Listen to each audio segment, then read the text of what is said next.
transposé sur la Dreamcast. Alors c'est possible, mais je pour crois, ça a eu un gros succès, je crois. je crois que le jeu le plus connu c'était peut-être Virtua Fighter, Ouais. voilà qui a été transposé.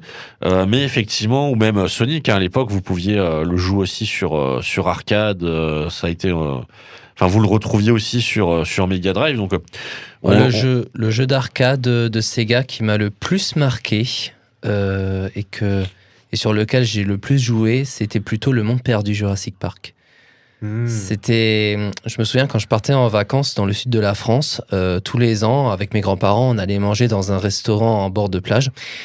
Et pendant des années, ils avaient cette borne d'arcade.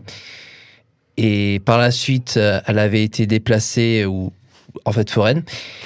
Et du coup, j'aimais regarder non seulement les jeunes qui étaient un peu plus âgés que moi, qui étaient déjà des lycéens, alors que moi j'étais encore enfant, qui jouaient à massacrer les dinosaures au flingue. Et par la suite, quand je me suis mis, enfin, c'est vraiment le jeu Sega, finalement, qui m'a le plus marqué. Même au-delà de Sonic, au-delà de Shenmue et de tous ces jeux-là, si je ne retiens qu'une chose de Saga, finalement, de manière très personnelle, c'est vraiment cette borne d'arcade sur Jurassic Park. Voilà.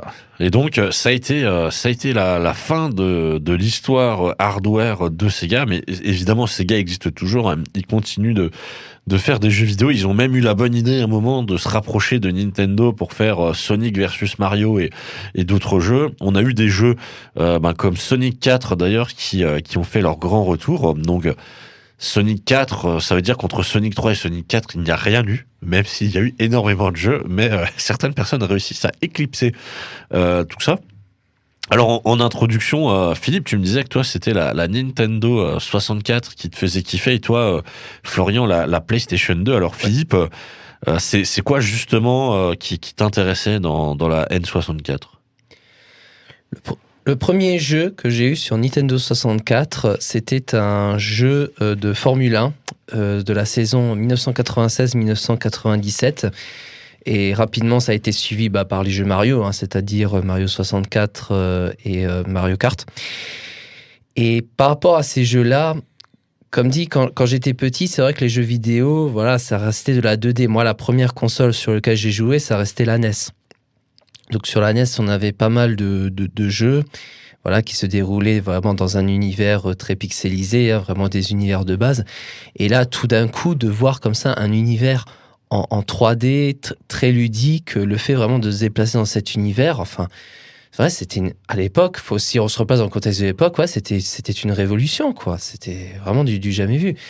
Après, bien sûr, tout n'était pas parfait. Je veux dire, si on rejoint les critiques récurrentes faites sur ces consoles, c'est vrai que la maniabilité du joystick, ce n'était pas facile, quoi. Hein. C'était une horreur, voilà, pour forcer le saut, pour éviter de tomber. Mais à part ça, honnêtement, dans l'ensemble, je pense qu'il ne faut pas non plus cracher, voilà, sur Nintendo 64 à ce point-là, sur ce problème de maniabilité. Je veux dire, finalement, ça a été commun à toutes les premières consoles de 3D, hein, notamment la PlayStation aussi. Moi, je me souviens que sur des jeux sur PlayStation, il y avait aussi des problèmes de maniabilité, et ça revient assez souvent. Mais voilà, quoi, moi, c'est vraiment sur Nintendo, ouais, que j'ai eu cette première approche vraiment de la 3D qui a vraiment révolutionné l'industrie du jeu vidéo. Et toi, Florian, la PlayStation 2 ? C'est marrant, pour rebondir sur ce que tu disais. Moi, du coup, j'ai pas connu ce passage de la 2D à la 3D. C'est-à-dire que pour moi, c'était un peu les deux en même temps. C'est-à-dire que j'avais des jeux en 2D sur Game Boy Advance.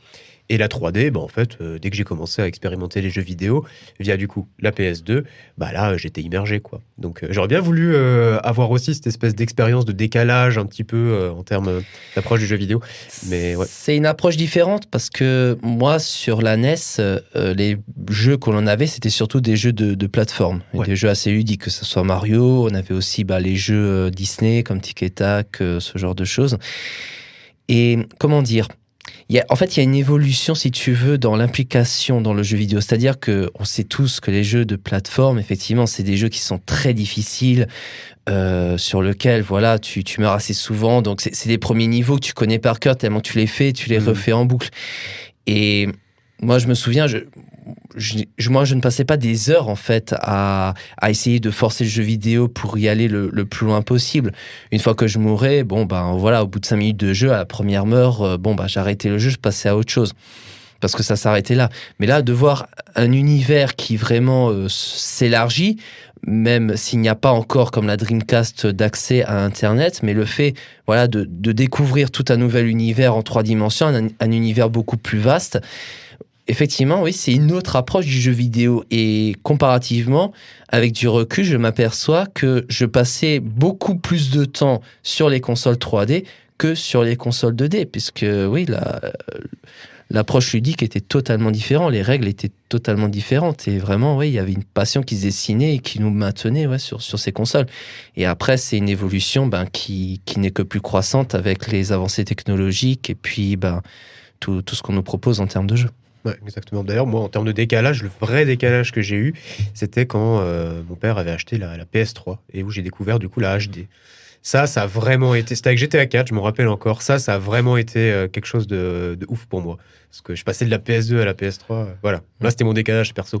Mais sinon, oui, effectivement, moi, c'était plus la PS2. Complètement passé à côté de la question. Mais moi, c'était plus la PS2 qui, encore aujourd'hui, reste ma console préférée parce qu'en fait, elle a rythmé mon enfance, ma préadolescence, même mon adolescence. Régulièrement encore, il n'y a pas que si longtemps que ça m'arrivait de traîner dans des magasins de jeux d'occasion pour juste choper quelques rares jeux PS2 que j'ai pas vraiment connus, etc. et les tester chez moi. Et c'est un plaisir incroyable, quoi. Alors, ça tombe bien que tu parles de jeux, puisqu'on va passer à ta chronique. Exactement. Mais juste après notre jingle où j'ai envie de vous voir jouer du air guitar.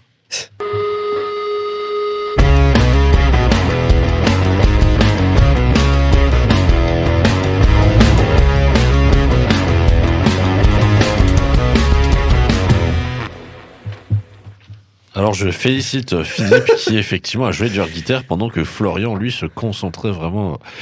Il s'est mis en introspection pour. Je suis bon élève. Parler. Ah donc Florian, de quoi vas-tu nous parler ? Alors, je vais vous parler de mon rapport à la Dreamcast, parce que j'avais envie de rester un petit peu dans le thème de l'émission, mais plus spécifiquement d'un jeu qui m'a marqué dessus. Alors, pour ma chronique d'aujourd'hui, donc comme dit, j'avais envie de rester dans le thème de l'émission, c'est pourquoi je vais vous parler de mes quelques rares souvenirs d'enfance liés à la Dreamcast. Des souvenirs, effectivement, pour le coup, pas très nombreux. En effet, bien que la Dreamcast était une console de ma génération, à sa sortie, j'avais seulement 3 ans, chez moi, c'est plus la PS1 et plus tard sa grande sœur, la PS2, qui occupait la télévision cathodique familiale. Par contre, j'avais la chance d'avoir d'autres consoles dispatchées un peu à droite à gauche de ma famille. C'est un peu ce que tu racontais, le fait que, voilà, ma famille, ils ont d'autres consoles. Ainsi, j'avais la possibilité de me prendre rouste sur rouste chez l'un de mes cousins avec Super Smash Bros sur N64, tandis que chez mon frère, j'aimais plus passer mes après-midi à arpenter les plages ensoleillées de l'île Delfino avec la GameCube. C'est vraiment un jeu qui a beaucoup marqué mon enfance aussi, Mario Sunshine. Par contre, chez ma marraine, il y avait toujours cette espèce de console un peu bizarre qui trônait dans le salon. J'appris bien plus tard qu'il s'agissait de la Dreamcast. Alors clairement, ma marraine, c'était pas vraiment une gameuse, mais bon, c'était un moyen facile d'occuper le gamin en manque de sucre que j'étais. Alors pour les quelques rares fois où j'allais dormir chez elle, elle était pas plus réticente que ça que j'y passe quelques heures.